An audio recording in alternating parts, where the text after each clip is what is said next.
Hello and welcome back to another episode of LMScast. My name's Chris Badgett from LifterLMS, and I'm joined by a special guest, Pippin Williamson. Pippin is somebody I look up to in the WordPress space and as an entrepreneur. He's done a lot of interesting things for WordPress as an entrepreneur, as a product company, as a leader of teams, and just as an all-around interesting guy. We're both twins, so there's a fun fact for you out there. And I want to start by just welcoming you to the show, Pippin, and ask you about your tagline just on your site or your blog or whatever, where it says, a nature-loving farm boy that found his way into the internet and technology. I'm kind of a nature-first guy, technology, then the technology thing happened. But how did that happen for you? Sure. Thanks for having me on. It's a pleasure to be here. So that comes from growing up. I come from a pretty large family. There were 5 siblings, and then my parents. We grew up on an apple orchard in the middle of central Kansas, about 20 to 30 minutes from the nearest town. And we grew up completely unschooled, so we were pretty much free to run around the property, and we had about 100 acres of woods and prairie out there.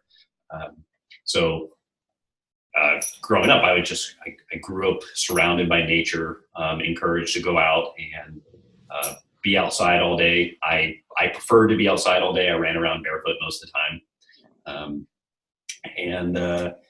We had a very just nature-oriented childhood, and that has become very much part of me. Like being out in nature and being connected to the natural environment is really, really important to me. But at the same time, we had a very technologically oriented family. My dad is a software developer, and we had computers in the house as long as I can remember. We were one of the first houses in the area to get high-speed broadband. We were probably one of the first to have a dial-up connection. Then we were the first to have a fiber connection. And so even though we were very nature and outdoors oriented, having an apple orchard and a little bit of a farm, we were still computer people. And that kind of naturally transitioned into me turning into a software developer as well. I gained love for programming pretty early on, sometime maybe around 10 or 12 years old, when I started programming robotics. And then during college and late high school, I started transitioning into web development, building things online, which then eventually turned into the business that I run today. But I still go back and try to remember the importance of like being outside. And yesterday, for example, I decided I had enough of the internet and decided I'm going to spend the evening just splitting firewood and going back and having a goal of being completely sustainable on our own. And so, yeah, that's, if I could be anywhere in the world, it would be outside in nature. But I'll probably take my laptop with me. Yeah, that's awesome. Yeah, I really relate to that story. And just for those of you listening, unschooling, it's actually a parenting style that I practice where our kids are homeschooled without a traditional curriculum and kind of just lead what they're interested in. And, we facilitate that as parents. Yep. It's an emerging trend now, but it's been around for a long time too. I'd like to get into a little bit with you, Pippin, about just that piece. How old are you right now? 28. And Pippin, some of the products he's best known for in the WordPress space is Affiliate WP, and then there's a membership system called Restrict Content Pro, and then Easy Digital Downloads. And for those of you who are familiar with Lifter for selling courses, it integrates with Affiliate WP. So if you want to add an affiliate program, you can do that with Pippin's product. And we'll get into that a little later. But before we get into, the business and the technical stuff, what was it like when did you start your first company? You've got between 1 and 200 WordPress plugins, free and paid out there. You're kind of prolific. But when did you started programming robotics at 10 years old or something like that? Mm-hmm. But how did the entrepreneurship How did the entrepreneurship start? That probably started maybe around when I was 14 to 15. My brother actually beat me to it. So when we were about 14 or 15, I have an identical twin brother. He got really into 3D modeling and using an open source piece of software called Blender 3D. And he started creating a business around that before we entered high school. And so he was already doing that and making pretty good money for himself before we graduated high school, before we even went to high school. And that was one thing with our unschooling experience. We were unschooled until high school, and then we chose to go to a public school. But anyway, so that kind of, he did that, and my dad was a freelance software developer. And so we had that just kind of naturally in our family. I started it basically my freshman year of college, where I went to the University of Kansas. I just started taking on freelance clients for building websites for anybody that would hire me. And eventually that turned into building plugins for WordPress. And the first plugin I built, I threw it up on a website called CodeCanyon.net, which is a marketplace run by Envato. And I sold a couple copies of it. And that just kind of got me started on building a whole lot more. And so I built another plugin, and then I built another, and I built another. And I had a lot of time on my hands, and so I was really interested in it. I was having a lot of fun, so I just kept building them. Eventually, it turned into a large enough revenue stream to be able to quit doing freelance work and move solely to building plugins, at which time I really started looking into setting it up as a real company as opposed to just an individual. And then that would have been 2012, 2013. And then once I did that, then it started really growing and turning into an actual company where we have employees and other team members and things like that over the next couple of years. And where we are today, of a team of 13 with a few contractors. How'd you pick your niches, or your niche of, it looks like e-commerce. There's a common e-commerce thread here. So all of our three main products, which are all e-commerce based: memberships, digital products, and affiliate marketing, were all started through solving my own problems, solving my own pain points. So originally, Restrict Content Pro was the first. I wanted to run a membership site. I was writing development tutorials, teaching people how to write plugins, and I wanted to have a membership site to lock down access to those tutorials to paid subscribers. I didn't like the membership plugins that I found, so I built my own. Then eventually I wanted to move the plugins that I was selling off of CodeCanyon. I didn't like the options for selling plugins on my own site, so I built my own. I was then running a successful e-commerce store through my platforms, and I wanted to run an affiliate program. I didn't like the options, so I built my own. That's really cool. So scratching your own itch.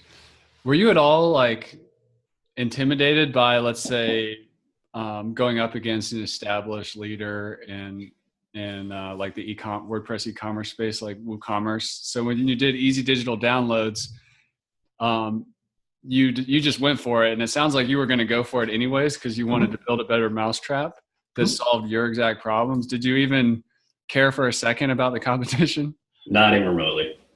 Yeah. I mean, obviously we acknowledged it was there. We pay attention to it, but we also realized, look, competition is good. Competition breeds creativity. Competition, as long as you're not going out trying to sabotage each other, it breeds collaboration. And we get to solve pain points that they either don't have. We get to solve pain points that are not on their radar or that are not their focus, and they get to solve pain points that are not ours. So it becomes a nice ecosystem where I don't want every customer that's out there, because we want to build a product that is built to serve specific purposes. And if a customer comes to us and our product doesn't serve their purpose, they shouldn't be using our platform. We would rather send them to a competitor that does solve their problem than try to make our system work for them in a way it's not meant to be. Yeah, that's a great way to talk about it. And easy digital downloads, I mean, even in the name of the business, you're differentiating exactly what it's for. It's for downloads. It's not for everything store. Right. I want to get into the affiliate area a little bit. I do the same thing. I scratch my own itch. Lifter started as a reaction to me trying a lot of course membership solutions and just wanting something different. So we ended up charting our own path. Other people have found that useful. That's why we have a business today that's growing and doing great. I have my very first site that I built on a WordPress LMS. I'm actually in the process finally of moving it over to LifterLMS. And one of the things I can't wait to get it over to Lifter for, besides, there's a lot of reasons, but one of it is eating your own dog food is good. Yeah, it is good. And the affiliate system I have attached to it it doesn't work as well as it should. It's had issues. So I'm going to be very soon picking up my own copy of Affiliate WP, relaunching the affiliate program. And affiliate has actually been a big part of that project in terms of, I don't know, a portion of the revenue. So in my experience, and I've also just seen a lot of sites and been around, as an agency of platforms that have an affiliate program. I'm curious, in your experience, what percentage of sales do you see coming through the affiliate channel? And in my experience, I've seen between 10 and like 40%. It just depends. But it's a little bit. It's actually funny that you mentioned that, because that's one of the reporting metrics that we don't have built out very well in Affiliate WP, but it's one of our biggest needs, and it's one of the things that we've been looking at trying to get built out. So we don't want store owners to have to like guesstimate. We'd much rather just give them a number that says 33% of your sales come through the affiliate site. That's what we would like to do. Yeah. It becomes a little bit challenging because we integrate with so many different platforms. I mean, obviously we integrate with LifterLMS, as we just mentioned, but then EDD, WooCommerce, and like those are just like a couple of the top ones. But we have almost 30 different integrations, and so then you start figuring out like you want to be able to do that for everybody. Well, okay, so anyway, we have I believe the last number that we looked at is somewhere around 15 to 20%. Cool. Yeah, that sounds about what I'd expect. What advice do you have, not necessarily for software companies, but in general for people to recruit affiliates? What do you recommend? I think that the biggest point of failure we see in people implementing their affiliate programs is them installing the plugin, turning it on, and just like letting it sit, assuming that it's going to magically make them money. Yeah. Well, it's not a set and forget it system. Yes, the system itself is set it and forget it in terms of does it function, but you actually need to be proactive in encouraging people to join your affiliate program and actually like helping educate them on your product. Or do you have new items coming out? Educate your affiliate base on that. So I think that the biggest thing, and this is something that I will be perfectly honest with you, we have not done well at in the past, but we've recognized it. And so we have been working a lot this year to actually improve this, but you just need to communicate with your affiliates. You need to give them tips. You need to give them resources. You need to give them heads up. Are you going to have a promotional sale coming up? Give your affiliates a heads up so that if they want to put out material to help advertise it, they can do that. Don't say, hey, today for the next 3 days, we're doing a sale. Go ahead and let people know. Like, great. Those affiliates, one of them was on vacation. One of them was already busy for the 2 days. And so if you don't give them a heads up, you've lost any traffic that they might have been able to give you. And so you need to communicate with them. And I think that's the biggest the biggest failing point that we see most of the time is people just not communicating both to their existing affiliates, but also communicating to new affiliates, and actually reaching out to people and encouraging them to join. So that's probably the number one thing that I would recommend above anything else. I mean, whatever you can figure out what percentage of a commission you give affiliates. You can figure out how often you pay them. You can figure out all those other stuff. But if you're not communicating and you're not proactively reaching out to them, it's not going to work anyway. Yeah, that's a super good point. And also like just once you have them, that's one thing, but going after them, having it, if you build it, they will come mentality. It just doesn't, you got to go recruit, go find somebody that has your audience. That's not a direct competitor. I mean, set it like just build it and they will come can work every now and then. Like if you have a super stellar brand or you have a super stellar product or something like that, and you have a proven track record, but you might get a lot of people, but you may not get the ones that you want. Keep in mind that one really good affiliate is probably worth dozens or hundreds of mediocre ones. Yeah. Yeah. And I think maybe we can just give out like 3 tips. I'll do one while you think about it, and then you can come up with 2. But for one of my sites, education sites that I have an affiliate program for, one of the ways I get affiliates is I'm in a very specific hyper-focused niche.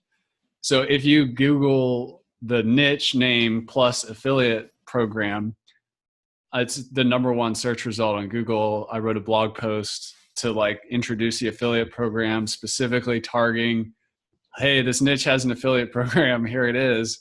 If you're a publisher or blogger, or you're looking to monetize your site and you teach in this topic, for this one, it happens to be a sub niche of organic gardening called permaculture, you're going to find our affiliate program.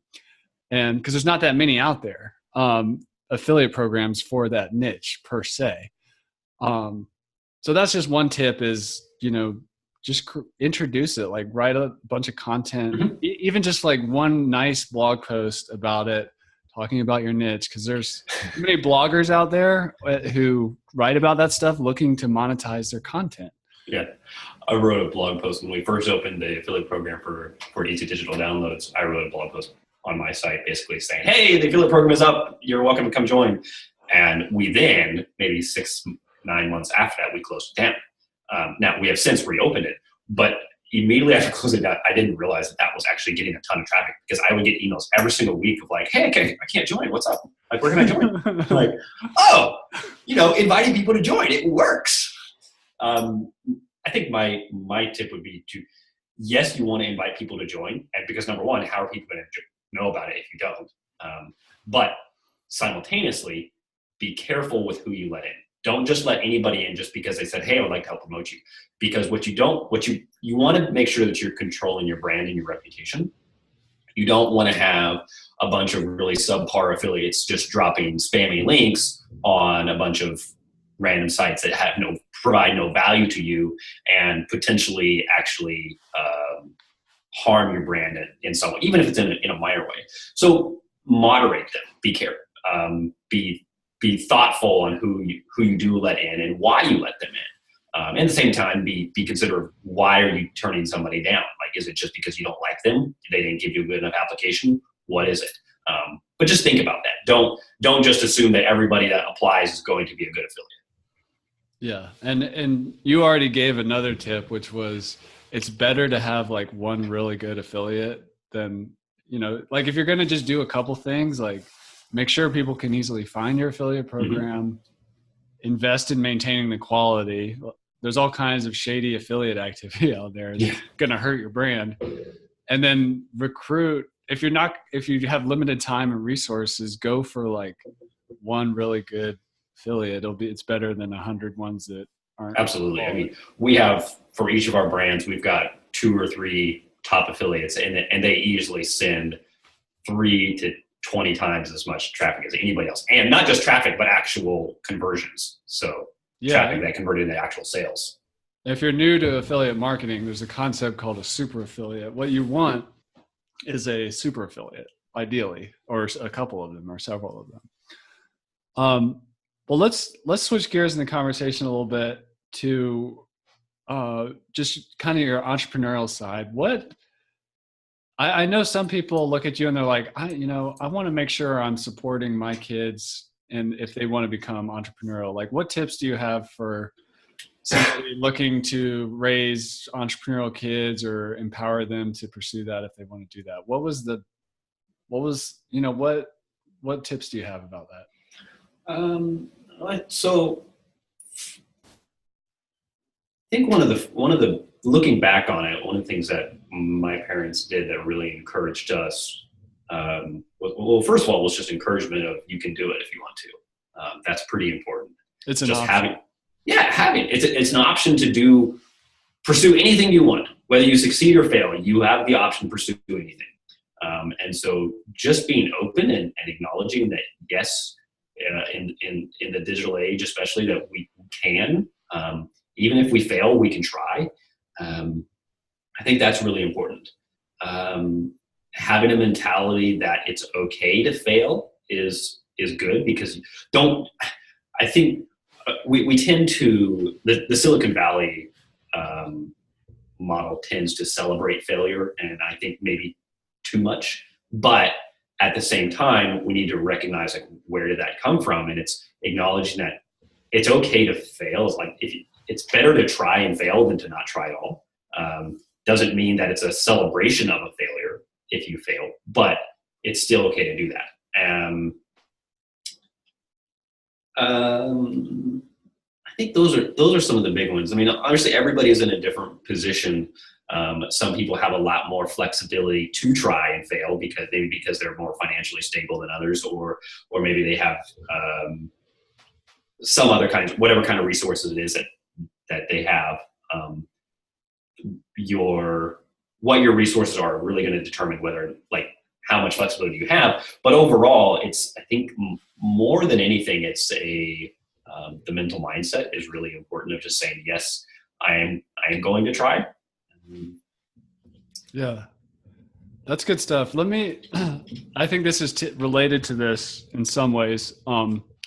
We kind of breezed by it earlier that you had made somewhere between 100 and 200 plugins.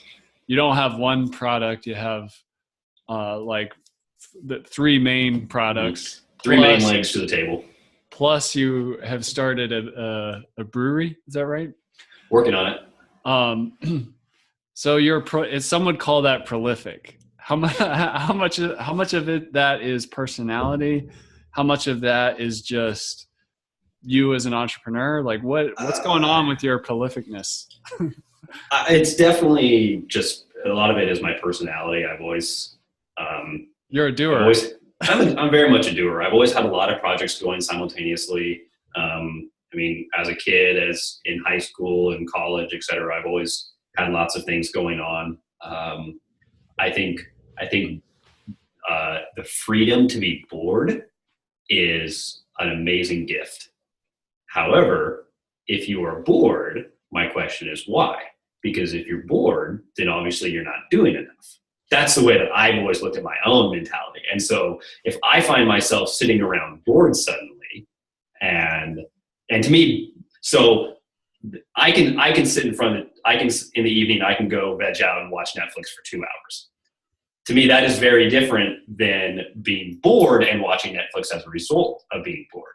So in my mind, if I'm bored, it's because I don't have enough to do. And so I have not been bored in 15 years, at least. And so if I have open time, I'm going to do something, and whatever that is. So when I was originally building the WordPress business, it was, well, if I have the time to be bored, I'm going to build another plugin, or I'm going to enhance a plugin. Right now, if I have the time, the luxury of being bored, it's because I'm going to take that time and I'm going to build something else. And so right now I'm building a brewery. Or at home, I start building a project at home, whether it's something in the workshop, or I'm building a little wood shop right now. That is really just a mentality, I think. And I think that is something that most business owners, especially those that have a bit more entrepreneurial spirit, probably are familiar with, like, just this idea that you're always doing something, you're always pushing on something. And it's not necessarily yes, there's a drive to succeed, there's a drive to do more, but it's also just it's curiosity. Like I want to go explore new things and have fun doing it. And if I decide that it's not for me after a year, that's fine. I had a lot of fun doing it. Hopefully I don't bankrupt myself doing it. You know? Yeah, that's really good. I share that, where I'm never bored. I can't remember the last time I was bored. And if I find myself like alone with nothing to do, or walking in the woods, not work, I'm like, great, now I have time to work on these problems in my head. So yeah, absolutely. I don't experience boredom either. That's an interesting way. I don't think any successful business owner or entrepreneur experiences boredom. They've experienced boredom. Absolutely. Like I can remember when I was bored last. Yeah. But I remember changing that and saying, I'm not going to be bored again. I don't have time to be bored. And I don't know. Maybe it's just there's a different wiring in brains that I don't know what it is. But well, related to this, like being prolific, sometimes you shut things down. Recently, I was actually on the WP Tonic panel podcast, and one of the articles discussed was your recent article about closing your membership. And I know you recently put your podcast Apply Filters on pause. Yep. What's going on with those two projects, and what's your approach to maintaining focus, or what's your reasoning behind all this? So the overall, there's two things that I think are the main reason behind shutting some projects down. At least for the ones that we've shut down recently. So I'll talk about the podcast and the memberships on PippinsPlugins.com. So one of them is simply, are we still having fun doing it? It's a little bit of a luxury to be able to say, but I think if we're not having fun doing it, why are we doing it? Obviously, that doesn't always apply. There are things that we do. I mean, there's things that I do every day that I don't enjoy, but I do them because they're necessary. But if we look at something and say, does disabling this or does ceasing to work on this, does it hurt us anyway? If the answer is no, and we're not enjoying it, then why are we doing it? So the podcast, I really loved doing it. But eventually we got over the honeymoon phase of that podcast, and it started to become a little bit more mature, and it was not a focus for us. It wasn't a primary focus. So we decided, let's pause it indefinitely. If we want to come back to it, we can. And then the memberships on Pippins plugins. So that was, I mentioned earlier, that was a membership that I launched back in 2012. And that is what built Restrict Content Pro, which is now one of our primary products. I wanted to run a membership, so I built a plugin to do it. And I ran that since 2012. And there was a couple reasons for shutting it down. Number one was I was simply not able to produce content for it anymore. So there was a large catalog of content that was provided to members, but it wasn't getting updated anymore.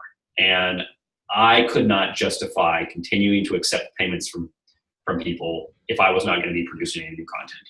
So I held on to the hope that I could produce new content for a long time, and kept it going, trying to get back into producing content, and eventually just decided it's just not going to happen because it's not a priority for X, Y, and Z. And it is not going to significantly hurt us financially to disable it. And so the best thing that I can do is to discontinue it. So because number one, I no longer have this battle inside of whether it's okay to take people's money without producing new content. Get rid of that problem. And two, relieve the burden of knowing that I'm failing at taking care of these members. And then at the same time, I can do a good thing by taking all of the content that was blocked behind a membership and just open it up. There's no reason we can't do that. So all of it comes down to getting better at saying no and choosing where our time is going to be spent, where our focus is put. And so I decided that the membership and the podcast were two things that I needed to say no to, because they were not in terms of the value that I was getting from them personally. They took more, even just being there, than I was getting out of them. Yeah, that's really good stuff there. Let me ask you also about leadership. A lot of the course creators and membership people out there may be a one-person show. A lot of them are, just like you and I were when we first started freelancing or whatever, or charging or building our first products. You built a team. How big is Sandhills Development now? We have 13 full-time team members as well as a couple of contractors. What were the challenges for you in transitioning to a leader? I mean, and I think it also might be an inspiration to younger people starting businesses. I think probably the biggest challenge I have is just delegation. Coming from a one-man shop and coming from the the doer attitude of I'm just going to do. I can do whatever I want. I can get it done. I'll jump in. I have no problem being on the front line.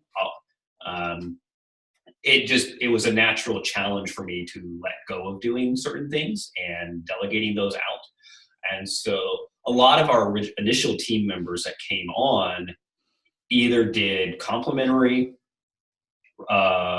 work to me. Like, for example, the first people that I brought on were there to help with customer support. But I was still doing customer support. I didn't replace myself. I just added on because I couldn't handle all of it. I was still doing just as much as they were. And then the same thing next was development. And so I hired a couple of developers, and I was doing just as much development as they were. And then that expanded out, more developers, more support. And it really wasn't, it took at least a couple of years before I had truly offloaded tasks so I stopped doing. So today I do very little of the development. I do, up until about a month ago, I still did a lot of the support. Now I'm working on stepping out of the support side as well. I think that's my main challenge, has always been delegating. And it has not, I think some people might ask if it has to do with trust. Like, I know that I can do the job well. Do I trust someone else to do the job well? And it's not that. I've never had a problem with trust. The only people that I hire are people that I trust 100% anyway. And I've always thought, like, look, if I can't trust you with the keys to the business, why are you here? Like, if I can't trust you, then you shouldn't be here. It's basically the, so it has nothing to do with trust. It's just, okay, let me give you a very specific example. I recently delegated or worked with one of my team members to take over handling fraud cases and charge disputes and things like that. We'll have sales come through, they later get disputed as fraud, or somebody disputes it as they didn't like it or whatever. I have always handled those myself. I'll go to Stripe, I'll go into PayPal, I'll work on handling those disputes. I recently assigned that over to one of my team members to take over. And so, but I still get an email every time a new dispute pops up, and I inherently just dive in and start doing it. And I'm like, whoa, wait a minute, no, stop. I was supposed to give this over here. Like, he's supposed to handle that now. I shouldn't do that. So it's just, I just naturally do things. And I now have to tell myself, no, stop, hold on. Somebody else is going to do it. You don't need to do it. And that's been an interesting transition for me. I think this last year, the last 365 days, is when I really started to recognize the effects of that, because I actually had a lot of days this last spring and summer bored in my office. And now I say bored because what I recognize is, like, I was sitting there trying to, like, I'm used to having a big long to-do list of here's what I'm going to work on next, here's what I'm working on today. And I started to have times when I realized that I had nothing explicitly assigned to my to-do list for that day. And I'm like, I have to figure out what to do. Like, what am I going to do? Like, all of the stuff that I was going to work on is now taken care of. And so it has been a great opportunity, because then in the same way that boredom is a breeder of creativity, all of a sudden now I realize, oh, I've got 3 hours. I'm here until 5 o'clock before I go home. I've got at least 3 hours to do something. What am I going to do? Where can I best put my time? But getting used to that has been an interesting aspect of leadership that I had not anticipated. Yeah, that's super interesting. I keep telling my slow down to move fast. Like, before you jump on that fraud dispute chargeback thing, you got to, like, slow down. Mm-hmm. And once you empower your team, your company starts moving faster, which then frees up your capacity. So absolutely. Well, and that's precisely what has happened. It took a little while to recognize it. As I keep telling my team, like, I hired myself out of a job. And so now I'm making a new job for myself. Yeah, that's really cool. Just a side question on team. I come across this where, I'll create a job description, or I'll like pull out like an isolated thing, like you're talking about fraud and disputes or whatever, and like move that over to somebody else. How much do you focus on the job description versus the person? Like, if you know a great person and maybe they don't like fit into the box of whatever the job title is perfectly, but they have these skill sets. Like, how do you do that? Because I'm sure you have a diverse team. We just don't do it. Like, do you mean no job titles? Is that what you mean? We have no job titles. Okay. We don't have titles. We don't have job descriptions. We started to think about that a little bit more this year as we've grown. We're starting to get to the point where it's a little bit more important to actually have titles for people, not to give them a role, but to explain what they do to new people. Yeah. So, for example, we brought on a new person. We brought on a couple new people in this last 6 months, but one of them that came on was coming in from a very different work experience. Was not super involved in the WordPress world. Was not involved with development, and so when she came on, it suddenly became important to explain, what does Chris do? What does Andrew do? Like, sure, you can ask me or you can ask them, but if you want to go and like read about like on your, say, your first day, and you want to know who all your coworkers are, even though we're remote, and you're talking to them in Slack, all of a sudden we realized that it is important to have a description of what everybody does. And that was kind of interesting. That was not something I had considered. I mean, as we grow, we start to recognize the importance of those kinds of things more. An example I like to give is that all of the original crew, which is like four to five people, they came on after I sent them a Twitter DM and said, "Hey, you want to come work? Awesome, see you tomorrow." Yeah. Things have to formalize a little bit more as we get bigger, and that's been a little bit of a challenge. But when it comes to like job descriptions, we don't really do job descriptions unless we're doing a job posting, which has only happened once or twice. Most of the people that we have joined us organically.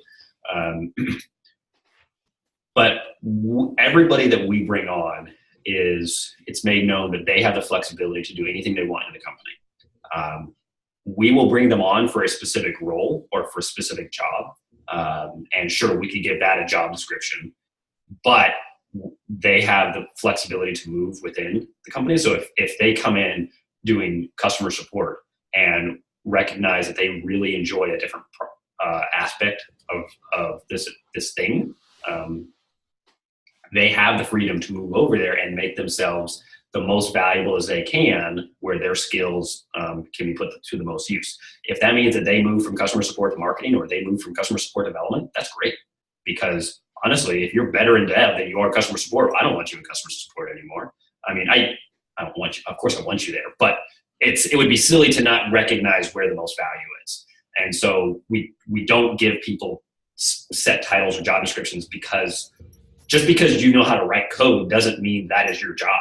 Your job is where you are the most valuable to the company. So one of our developers is really good at data analysts, and so he does a lot with Google Analytics.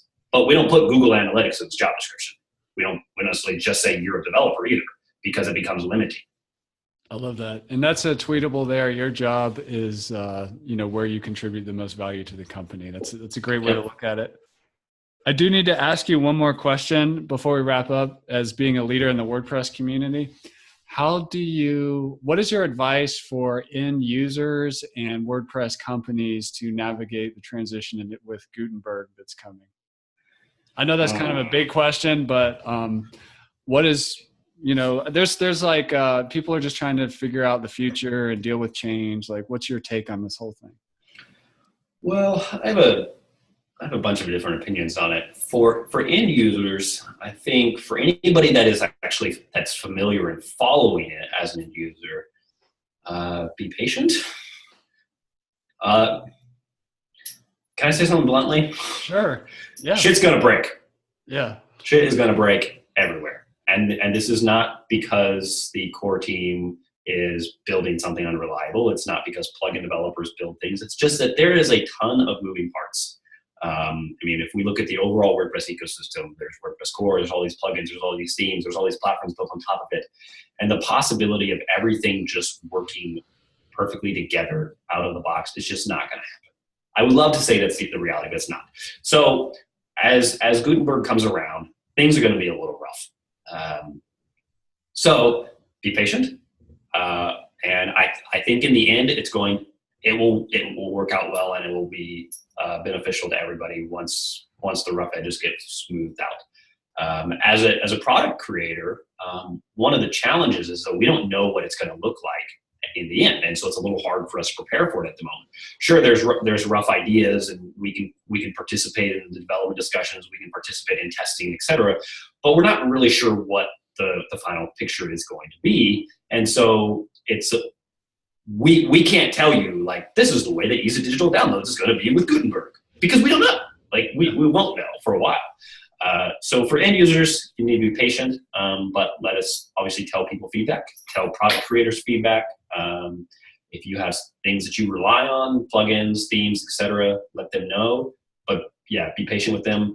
And I hope it works out really, really well. I think we're going to have an interesting next year.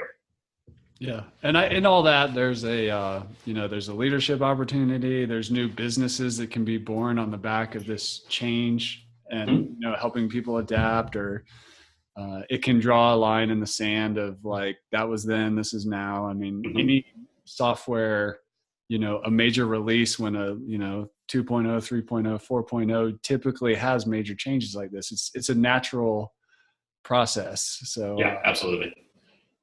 Awesome. Well, I want to thank you for coming on the show, and thank you for everything that you do. If you're been my pleasure, Chris, listening to this or watching the video, I'd encourage you to check out, especially Affiliate WP, if you want to add an affiliate program to your courses or your memberships.